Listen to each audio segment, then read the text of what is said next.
날입니다. 아멘. 최고의 날, 여러분들의 삶을 주님 앞에 드리기 위해 거룩한 자리로 나오시는 것을 진심으로 환영하며 축복합니다. 아멘. 날씨가 이제 아침 저녁으로 싸늘해져 가고 있죠. 그래도 여전히 한낮은 아주 덥습니다. 30도가 넘더라고요. 건강 주의하시길 바라겠습니다. 우리 사람은요, 겉으로 보이는 거에 집착할 때가 참 많아요. 겉에 보이는 것을 좋아하는 거죠. 보이는 것에 쉽게 마음을 뺏깁니다. 좋은 집, 좋은 차, 좋은 옷 갖고 싶어 하죠. 그거 자체가 잘못은 아니에요. 좋은 집에 살 수 있으면 좋은 집 살고, 좋은 옷 입을 수 있으면 입고 좋죠. 저도 기왕이면 좋은 것 먹고 살고 싶고요. 기왕이면 잘 되는 거 좋죠. 그런데 여러분, 중요한 건 그 보이는 것을 위해서 보이지 않는 걸 희생해야 된다면 그게 문제가 되는 거예요. 좋은 차 샀는데 그 차 유지하느라고 삶이 무너진다. 그건 복이 아니죠. 짐이 되는 겁니다. 유지하기 힘든 사람에게 큰 차는 개발의 편자라고 할 수 있습니다. 여러분, 자신의 분수에 맞는 게 중요해요. 보이는 것에 집중하기보다 내면의 것에 집중하시길 바라겠습니다. 아멘. 보이지 않는 거지만 그것이 나를 만들어요. 내가 누구인지 알려주는 것은 결국 내면이에요. 그걸 일컬어 우리는 인격이라고 말하죠. 인격. 그런데 우리 그리스도인들은요, 인격만을 바라보지 않습니다. 더 중요한 건 뭐를 봐요? 영혼의 풍성함. 영혼의 풍성함. 이거를 요즘은 영성이라는 단어를 쓰죠. 또 경건이라는 말을 합니다. 여러분, 우리 영혼에 투자하시길 바라겠습니다. 눈에 보이는 거에 투자하지 마시고요. 정말로 중요한 영혼에 투자하는 자가 현명한 자예요. 예수님은 오늘 본문에서요, 이걸 말하고 있습니다. 보이는 것이 아니라 보이지 않는 것, 그게 진짜라는 거죠. 거기에 목숨 걸 만하다는 겁니다. 여러분, 목숨을 걸어야 된다면 어디에 목숨 거시겠습니까? 보이는 거에 목숨 걸지 마세요. 보이지 않는 것, 내면의 것, 진짜에다가 목숨을 걸 수 있는 여러분 되시길 바라겠습니다. 아멘. 예수님은 오늘 본문에 보면 3번의 화 있을진저를 외쳐요. 그런데 가만 돌아보면요, 여러분, 오늘 본문의 내용이 3번의 화 있을진저인데 내용이 비슷하다는 거 보이십니까? 보이는 것과 보이지 않는 것에 대해서 이야기합니다. 바리새인들과 서기관들, 그들은요, 보이는 거에 집중했다는 것. 하지만 예수님은 보이지 않는 내면의 것을 이야기하고 계세요. 겉과 속의 차이를 언급하고 계시는 거죠. 오늘 본문 23절에 이렇게 이야기하고 있습니다. 같이 읽어보겠습니다. 화 있을진저 외식하는 서기관들과 바리새인들이여, 너희가 악화와 해함과 근처의 11조는 들이되 율법에 더 중한 바 정의와 긍휼과 믿음은 버렸도다. 그러나 이것도 행하고 저것도 버리지 말아야 할지니라. 아멘. 그들은 겉으로는 정말 신실하게 보여요. 겉으로 볼 때는 얼마나 대단한 사람인지 몰라요. 보세요. 박하와 회양과 근처의 11조. 저것은요, 밭에서 나오는 아주 작은 향신료, 허브 종류라고 말합니다. 이런 것들까지도요, 세밀하게 11조를 드렸다. 얼마나 율법에 꼼꼼한 사람들인지 몰라요. 남들이 볼 땐, 와, 대단하다 싶을 정도예요. 저걸 11조에 할 정도로. 그런데 주님은요, 그걸 책망하는 건 아니에요. 왜요? 그것도 하라고 이야기하셨어요. 이것도 행하고. 그 말은 바꿔 말하면 안 하는 우리가 잘못인 거예요. 그런데 주님은요, 그게 더 중요한 게 아니라는 거예요. 더 중요한 걸 기억하라는 거예요. 그것 11조 되는 것보다 더 중요한 거. 그게 뭐라는 거예요? 정의와 긍휼과 믿음을 지키는 거예요. 여러분, 우리 삶에서 보이는 신앙 좋습니다. 그런데 보이지 않는 신앙을 대신할 수는 없습니다. 11조하고 예배 드리고 헌금하고 봉사하고 중요하죠. 그런데 여러분, 그것들이 정의와 긍휼과 믿음이 없다라면 예수님은 어떻게 보시겠습니까? 할 것은 하고요, 지킬 것은 지키는 여러분 되시길 바라겠습니다. 아멘. 또 여기에서 끝나지 않아요. 오늘 본문 25절에서는 이렇게 이야기하고 있죠. 읽어보겠습니다. 와 있을진저 외식하는 서기관들과 바리새인들이여, 장과 대접에 같은 깨끗이 하되 그 안에는 탐욕과 망탕으로 가득하게 하는도다. 아멘. 그들의 장과 대접은 깨끗하네. 그런데 여러분, 여기서 말하는 이 장과 대접이 그들 집에 있는 장과 그 대접 이야기하는 것 같습니까? 아닙니다. 여러분, 그 집에 있는 장과 대접에는 탐욕과 방탕을 채울 수는 없죠. 그렇다면 여기서 말하는 장과 대접은 뭘 이야기하겠습니까? 결국 그들의 삶이에요. 삶. 그들의 몸이에요. 그들의 몸은요, 정말 지극정성으로 깨끗하게 해요. 그런데 그들의 겉은 깨끗한데 그들 안에 뭐가 들어있다고요? 탐욕과 방탕으로 가득해 있어요. 얼마나 악한 것들로 채워놨는지 몰라요. 여러분, 우리가 정말로 봐야 될 건 겉이 아니라는 이야기입니다. 속을 봐야 되는 거예요. 우리의 마음입니다. 그들 안에 탐욕과 방탕이 들어있으면 안 되는 거죠. 우리 안에 탐욕과 방탕으로 차 있으면 안 된다는 겁니다. 우리 안에 뭐가 더 필요한 거예요? 하나님의 것으로 채워져야 되는 거예요. 겉이 깨끗한데 속이 비어있으면 아무 의미 없잖아요. 속이 엉뚱한 걸로 또는 탐욕이나 방탕이나 더러운 걸로 채워있으면 안 되잖아요. 그래서 오늘 보면 27절에서는요, 또 이렇게 이야기하고 있어요. 읽어볼까요? 와 있을진저 외식하는 서기관들과 바리새인들이여, 배칠한 무덤 같으니 겉으로는 아름답게 보이나 그 안에는 죽은 사람의 뼈와 모든 더러운 것이 가득하도다. 배칠한 무덤, 깨끗한 거죠. 화려합니다. 아름답습니다. 여러분, 무덤 하면 생각나는 것들이 있습니까? 이집트의 피라미드 어마어마하게 크죠. 그런데 제가 볼 때 가장 화려한 무덤은요, 인도에 있어요. 타지마할이라고 들어보셨습니까? 네, 이렇게 생겼어요. 한 장 넘겨보시면 그림 나와요. 와, 저게 무덤입니다. 여러분, 인도에 관광을 가면요, 반드시 들린다는 필수 관광 코스입니다. 타지마할.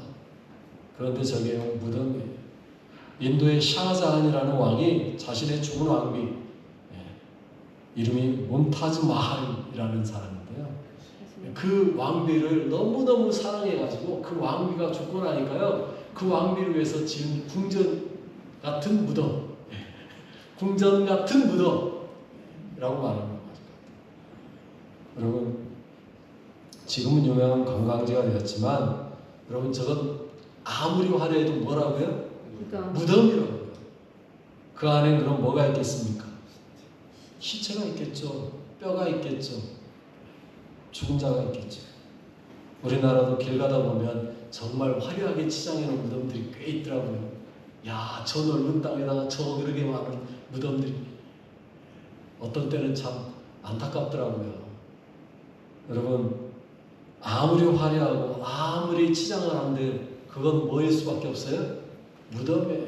그 안에 뭐가 있어요? 죽은 자의 뼈밖에 없어요. 죽은 겁니다.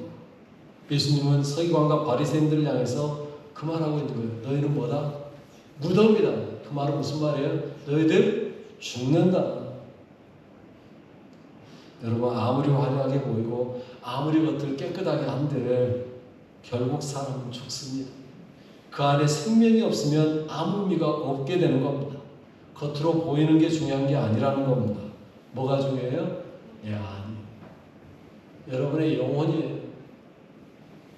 주님은 우리에게 이걸 알려주시기 원하십니다. 보이는 거 아니야. 보이지 않는 내면의 것이야. 겉으로 거룩하게 보이는 것, 겉으로 깨끗하게 보이는 것, 겉으로 화려해 보이는 것, 의미 없다라는 거죠. 그게 무슨 의미가 있냐는 거예요. 내면은 썩어 있고 죽어 있고 온갖 더러운 것으로 가득하여서 탐욕과 방탕이 가득하다면 무슨 소용이 있냐는 거예요. 눈에 보이는 화려함에 속지 마십시오. 눈에 보이는 거룩한 모습에 속지 마십시오. 보이는 깨끗함에 속지 마세요. 보이는 게 전부가 아니에요. 여러분, 보이는 게 전부라면요, 제일 멋있게 생기고요, 제일 잘생기고요, 제일 대단해 보이는 사람은 사기꾼이에요. 사기치려면요, 얼마나 그럴듯하게 보여야 될지 모르겠어요. 속지 마시라. 여러분, 우리가 정말로 봐야 될 건 겉이 아니라 뭐예요? 내면. 보이는 게 전부가 아니에요. 그래서 고린도후서 4장 18절에 주님은 이렇게 말씀해요. 사도 바울은요. 읽어볼까요? 우리가 중요한 것은 보이는 것이 아니요 보이지 않는 것이니 보이는 것은 잠깐이요 보이지 않는 것은 영원함이라. 여러분, 우리는 영원한 것에 집중해야 하는 겁니다. 잠깐 있다 사라질 이 세상의 것에 현혹되면 안 돼요. 정말 중요한 게 무엇인지 주님은 우리에게 이걸 가르쳐 주십니다. 그러면 뭐가 정말 중요하다고요? 앞에서 봤던 23절로 다시 넘어가겠습니다. 23절 이렇게 이야기해요. 읽어보겠습니다. 바 있을진저 외식하는 서기관들과 바리새인들이여 너희가 박하와 해양과 근처의 11조는 들이되 율법에 더 중한 바 정의와 긍휼과 믿음은 어렵도다. 그러나 이것도 행하고 저것도 버리지 말아야 할지니라. 주님은 우리 안에 채워야 될 것으로 세 가지 이야기하시는데 뭐라고 이야기하고 있어요? 정의와 긍휼과 믿음이 세 가지. 주님은요, 우리 안에요, 이걸로 채우라 그래요. 탐욕과 방탕을 채우지 말고, 더러운 죽은 뼈로 채우지 말고, 우리 안에 정의와 긍휼과 믿음을 채우라는 거예요. 왜요? 여기에서 뭐가 나와요? 생명이 나와요. 먼저 정의에 대해서 이야기해 볼까요? 정의라는 건 뭡니까? 단순히 내가 바르게 살겠다, 이것이 정의가 아니고요, 하나님 앞에 바르게 살고 사람들을 대할 때도 바르게 대하는 거예요. 그 정도에서 끝나는 게 아니고요, 우리 그리스도인들은요, 하나님의 뜻에 합당하게 살아가는 것, 이게 정의예요. 우리가 예수 믿는다고 하면서 하나님의 뜻에 어긋나게 살아간다면 그건 정의가 아니에요. 그런데 여러분, 또 한 가지 조심해야 되는 게 있어요. 정의를 행한다고, 나는 정의롭다고, 정직하게 산다고 막 사는데 거기에서 나에게만 적용해야 되지, 거기에서 한 발 더 가버리면 문제가 돼요. 왜요? 야, 나는 이렇게 하는데 너는 왜 못해? 이러게 돼버리면 이제 여기서 문제가 돼요. 그게 뭐예요? 비판하는 거예요. 그게 뭐예요? 비난하는 거예요. 아니라는 겁니다. 여러분, 정의는요, 나에게 적용하는 거예요. 다른 사람에게 똑같이 하면 안 돼요. 내 자를 가지고 그 사람에게 갖다 들이대면 문제가 돼요. 그러면 정의는요, 정죄하고 판단하게 되는 거예요. 정의롭게 다른 사람을 판단하지 않는 거 쉽지 않습니다. 그런 사람에게는요, 다른 사람을 판단하고 정죄하면요, 어떻게 돼요? 친구가 없어져요. 혼자 잘난 맛에 살아가게 됩니다. 그러면 세상을 욕하는 거예요. 나같이 정의로운 사람이 왜 이렇게 살아야 되냐? 나는 정직하게, 나는 바르게 사는데 왜 이렇게 힘드냐고 이야기하는 거예요. 아니요. 여러분, 정의로운 거 중요합니다. 그런데요, 거기에 반드시 하나 따라가야 될 게 있습니다. 그게 뭘까요? 긍휼입니다. 긍휼은 남을 불쌍히 여기는 마음이에요. 긍휼은 다른 사람을 더 귀하게 여기는 마음이에요. 다른 사람이 아프면 함께 울어주고요, 함께 아파하는 거예요. 누군가 힘들어하면요, 같이 돌아보아주고요, 같이 일해주고요, 함께 손잡아주는 거예요. 그러다 보면 긍휼만 있으면요, 또 문제가 있어요. 뭔지 아세요? 정의가 사라져요. 정의에서 벗어나요. 그냥 은혜로 봐주지 뭐. 은혜로 봐주자고 그래요. 그게 긍휼이 아닙니다. 그런데 그렇게 돼버리는 거예요. 그래서 죄를 지었는데도 그냥 넘어가 주는 거예요. 잘못했는데도 그냥 용서해 주는 거예요. 그 사람이 잘못했다고 말 안 하는데도 용서해 버리는 거예요. 그게 긍휼인 줄 아는 거예요. 아닙니다. 죄송하지만 정의와 긍휼은요 같이 가는 거예요. 정의와 긍휼은요 함께 하는 거예요. 그래서 정의와 긍휼은 어찌 보면 양손이에요. 우리 사람에게 왜 하나님이 양손을 주셨는가를 생각하셔야 돼요. 한 손은 정의를 잡고 한 손은 긍휼을 품어야 된다는 거예요. 그래서 정의로운 손으로 그들의 죄를 지었을 때 이거는 아니잖아 라고 정죄하는 게 아니라 그 죄를 가르쳐 주는 거예요. 그러나 또 다른 한 손으로는 어떻게 해야 될까요? 그를 품고 안아주고 토닥여 주는 거예요. 괜찮아. 다시 하면 돼. 할 수 있어. 바른 길로 갈 수 있어. 해주는 거예요. 이게 같이 가야만 문제가 되지 않아요. 하나만 너무 커버리면 문제가 되는 거예요. 잘못은 깨우쳐 주되 품을 거는 품어주는 것, 이게 필요한 거예요. 진정한 인격은요 거기에서 나옵니다. 정의만 주장한다든지 아니면 긍휼만 이야기해버리면 문제가 되는 거예요. 너무 한쪽만 커버리면 잘못되는 거예요. 방향을 잘못돼 가는 거예요. 여러분 사람은요 죄는 죄라고 말해주고 품을 건 품어주는 것, 이게 필요합니다. 쉽지는 않아요. 쉽지 않아요. 반대로 긍휼만 붙들면 잘못을 잘못이라고 말하지 못하고 정의만 붙들면 정죄만 하는 것, 이게 균형을 잘 잡아야 된다는 것. 그러면 비로소 뭐가 되는 거예요? 인격이 서는 거예요. 거기에서 그 사람의 인격이 서는 거예요. 그런데 여기에서 멈추면 우리는 그리스도인이 아니죠. 반드시 거기에 뭐가 포함되어야 돼요? 믿음이 있어야 돼요. 주님은요 여기서 멈추지 않았어요. 정의와 긍휼을 말씀하지 않았어요. 믿음을 언급하셨어요. 정의와 긍휼을 가진 사람은 많아요. 이 땅에는요 예수 안 믿으면서도요 얼마나 인격적인 사람이 많은지 몰라요. 정말 훌륭한 인격 가진 사람 많이 만났어요. 저는 그런 사람 볼 때마다 예수 믿는 사람인 줄 알았더니 아닌 사람도 꽤 많더라고요. 때로는 그 사람 앞에서는 부끄러워요. 예수 믿는 사람 말하기가 참 미안할 정도로. 그러나 여러분 그럼에도 불구하고 우리가 그 사람 앞에 당당하게 말할 수 있어야 되는 게 있습니다. 믿음입니다. 왜? 믿음이 거기에 더해져야 진짜 힘이 발휘하는 거예요.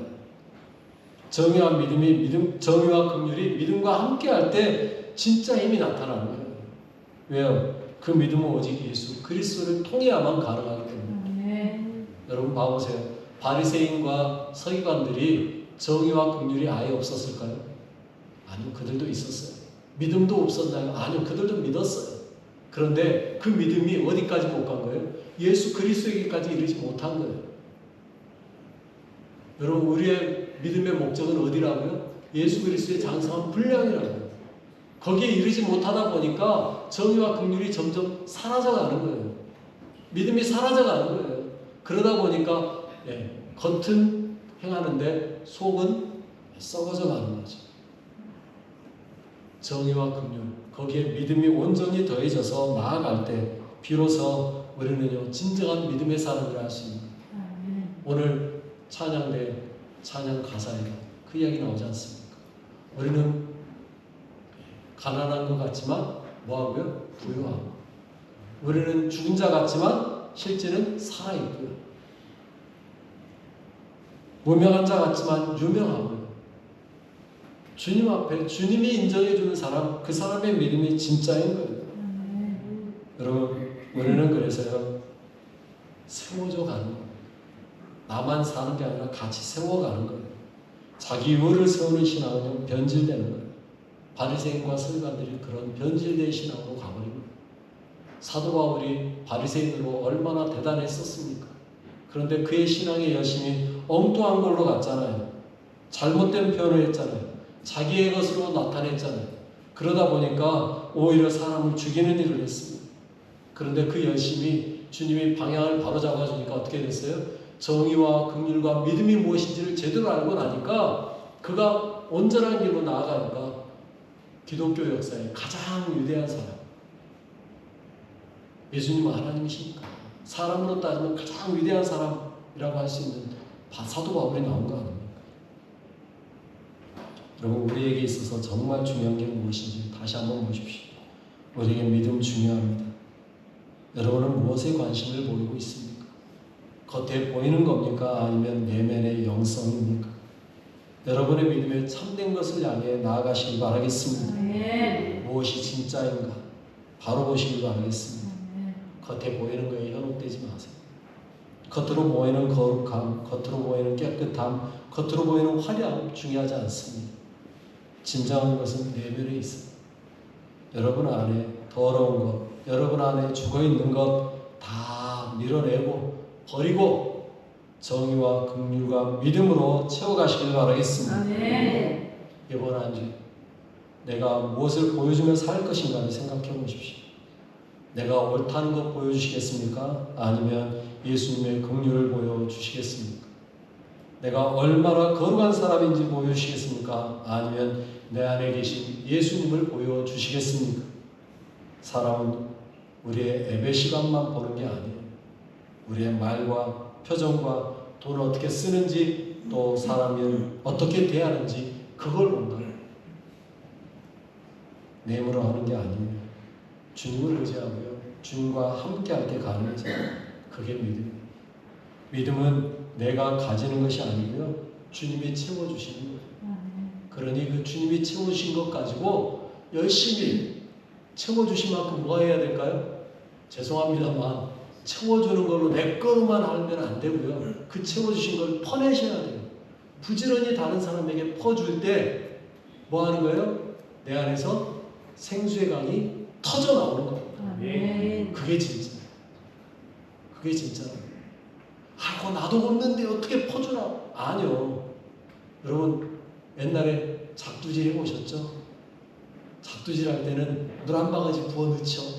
그리고 부지런히 펌프질하면 어떻게 되는 거예요? 그 무한한 한 바가지가 마중물이 되어서 물을 퍼낼 수 있게 만들어주잖아요. 그겁니다. 주님이 우리에게 보여주신 믿음은요 마중물이에요. 그걸 통해서 뭐 하는 거예요? 내 안에 있는 생수의 강을 터뜨리시는 겁니다. 잘 터뜨리셔야 돼요. 그래서 끊임없이 내 안에서 뭐가 나오게요? 생수의 강물이 흘러나옵니다.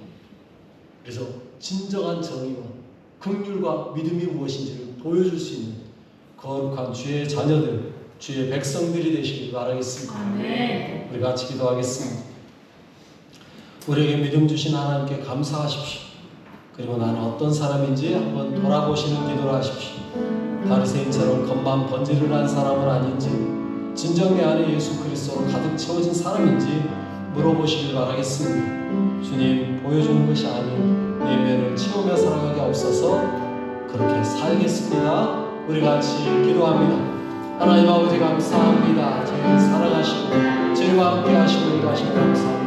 주님, 내 안에 무엇으로 채워져 가고 있는지 아버지여, 내 안에 여전히 내가 살아서 아버지여 죽을 것들로만 채워가고 있는지, 내 안에 더러운 것들로 가득 차 있는지, 아니면 죽은 뼈들로 깃들고 있는지, 아버지여 내 안에 탐욕과 아버지여 방탕한 것들로 가득 채워져 있는지 나를 돌아보게 하여 주옵소서. 온전히 예수 그리스도로 옷 입고 오직 예수 그리스도의 장사함을 향해 이르도록 내 안에 정의와 긍휼과 믿음으로 채워가게 하여 주옵소서. 생수의 강이 흘러나게 하여 주옵소서. 주님만 높이며 찬양하는 거룩한 주의 백성으로 주님만 의지하며 주님 손을 잡고 살아가는 주의 거룩한 자녀로 온전하게 서가게 하여 주옵소서. 주님 감사합니다. 주님 감사합니다. 주님 나를 받으시고 함께하옵소서. 사랑합니다. 하나님 아버지 감사합니다. 우리를 사랑하사 부르시고 주님의 자녀 삼아주심에 감사합니다. 눈에 보이는 겉의 화려한 아름다운 것만 따라가지 않게 하시고 보이지 않는 내 내면을 오직 예수 그리스도로 채우며 살아가게 하옵소서. 내 안에 더러운 것들을 제하고 오직 정의와 긍휼과 믿음으로 가득가득 채워가게 하옵소서. 오늘도 나를 사랑하사 거룩한 자리로 부르시고 함께 하시는 우리 주 예수의 이름으로 기도드립니다. 아멘. 찬송